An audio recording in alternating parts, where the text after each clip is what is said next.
Hello, my name is Amy Wilson, and I'm a recent graduate of Saginaw Valley State University and the College of Education.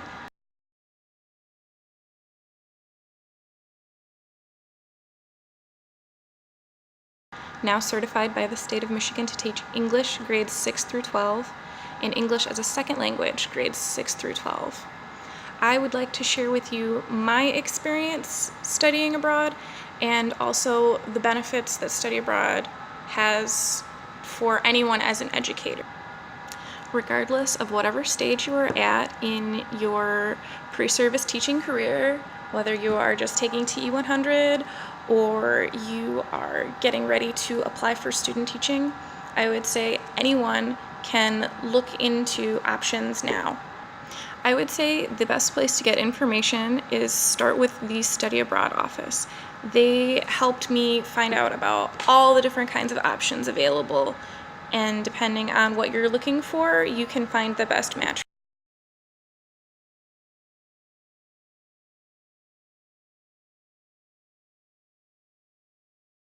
Also in this decision-making process, don't forget about all the resources the College of Ed provides for you, even if you haven't been accepted officially into the program yet. There are countless wonderful, amazing, helpful professors. You can talk to the Office of Clinical Experience. Everyone is there to help you. Once you pick out what format of program is the best match for you, then you can start thinking about country. And picking a country, honestly, it's a very personal decision. That's where you're going to live and work for an extended period of time. My personal advice would be, don't limit yourself by what you perceive you can or can't achieve. For example, don't be limited by language and think, oh, well, I don't speak Spanish, I don't speak Chinese. Often the programs have an element where you're learning the language, so that's actually an added benefit as part of the experience. And often you're going to be placed at a school that speaks English. Also, don't be intimidated by what you perceive as different or too different.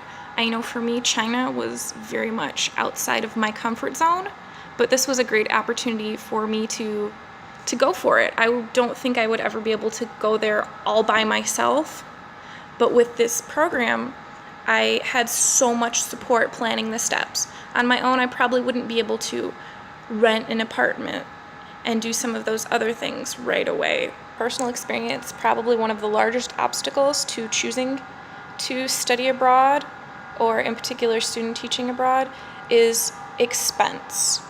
But please don't let that discourage you, because there are so many resources available and so many different things to take advantage of that I really firmly believe that it is possible, it is doable for anyone that decides that that's the experience that they want.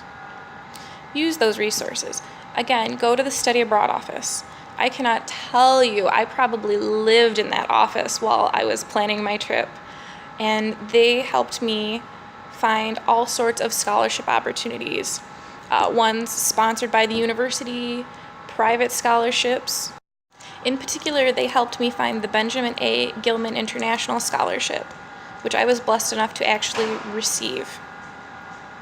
And I think it would be a great option for anyone that's considering study abroad.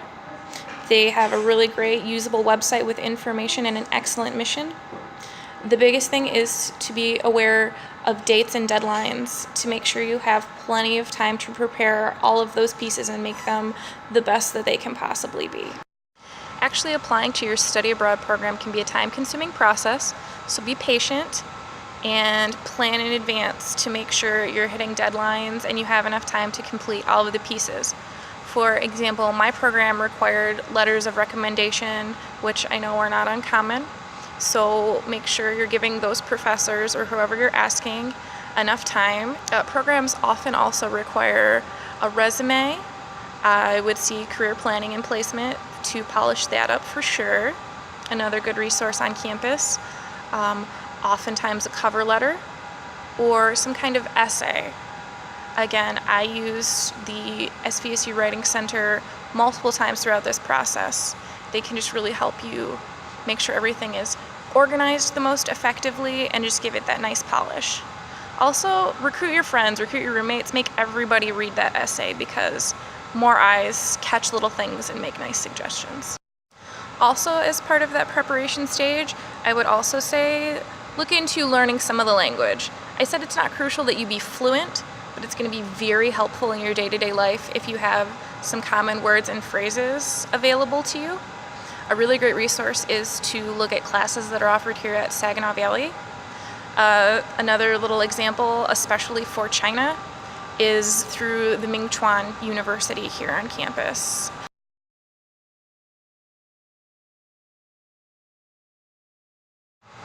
Another good thing to look into is packing.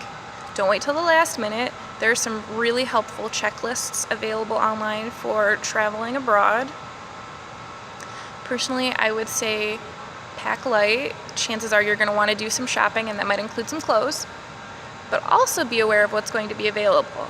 I know as a woman in China, it was very difficult for me to find pants that were big enough. I'm willing to admit that. Also be aware that what's going to be available to wash your clothes might not be what you're used to. I had a very, very tiny washing machine, and we needed to dry everything outside on a line, but again, it was during the rainy season, so nothing ever actually dried. So just be aware, these are tiny little things. It was still an amazing, wonderful experience, but it's the little details like that that are going to help you out. Another step I think is really crucial before you leave, and I actually think is kind of fun, call me a teacher, is the homework. Start doing some research so you can be prepared for what you're getting into. Do a little bit of an internet search and try and compare the education systems in the United States and your host country.